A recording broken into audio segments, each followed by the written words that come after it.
morning, everyone. Well, I'm Kele Kele. I'm from Cape Town, so that's cause out to welcome you all. I could say all protocol observed, but I suppose that's a bit impersonal. So having said that,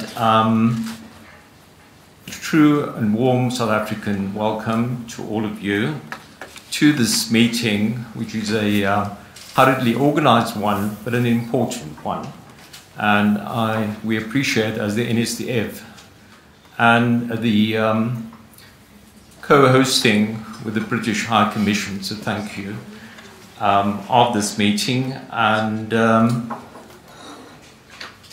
without further ado, I'd like to introduce Her Excellency Judith McGregor, CMG LBO. So welcome to the podium. Thank you.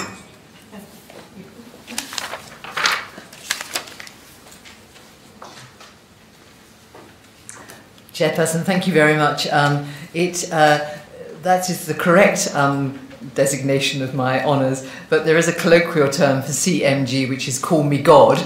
You're very welcome. It goes up then to the sort of KCMG, which is Kings Call Me God. And if you get to the really giddy heights, which I believe actually Lord Rennick, a former High Commissioner here, is, then it's God Calls Me God. So you really go up the heights. But anyway, Robin, you are Professor of Materials Physics at Imperial College, and your research has been and is focused on the use of high-performance computing techniques to understand the behaviour of materials for energy applications, including nuclear fission and nuclear fusion, fuel cells, batteries and solar cells. And you are also the principal investigator of the Research Council's UK Nuclear Fission Consortium project.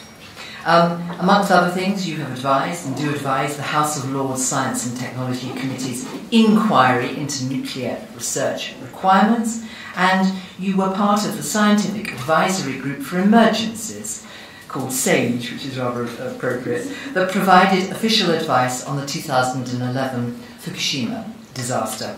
And I know personally from being with you before and now that you have considerable experience of high-level international work for the UK, including overseas missions to India, Vietnam, South Korea, Malaysia and Japan. And you have just returned from Australia, where I know you also do teaching and research work in your research capacity. So thank you very much for listening to that, ladies and gentlemen. You can call me anything you like. My name is High Commissioner, and I now pass that across to Robin. Thank you.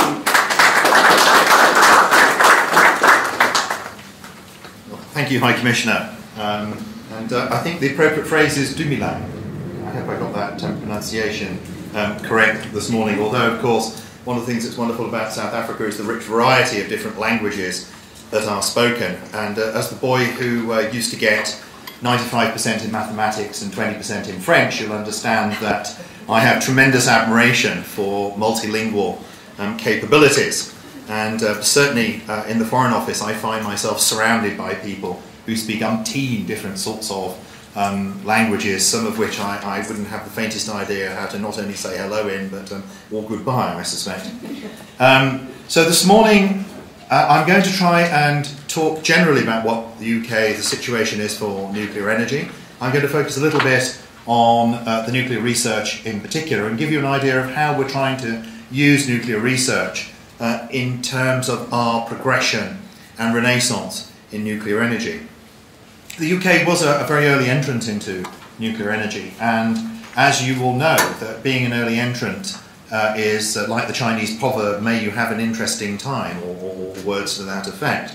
It comes with it a tremendous legacy, and we're actually dealing with that legacy at the moment because most of our research type reactors, we built every type of research reactor you could possibly imagine and critical assembly. And we are now faced with a multitude of different tasks in decommissioning all of those.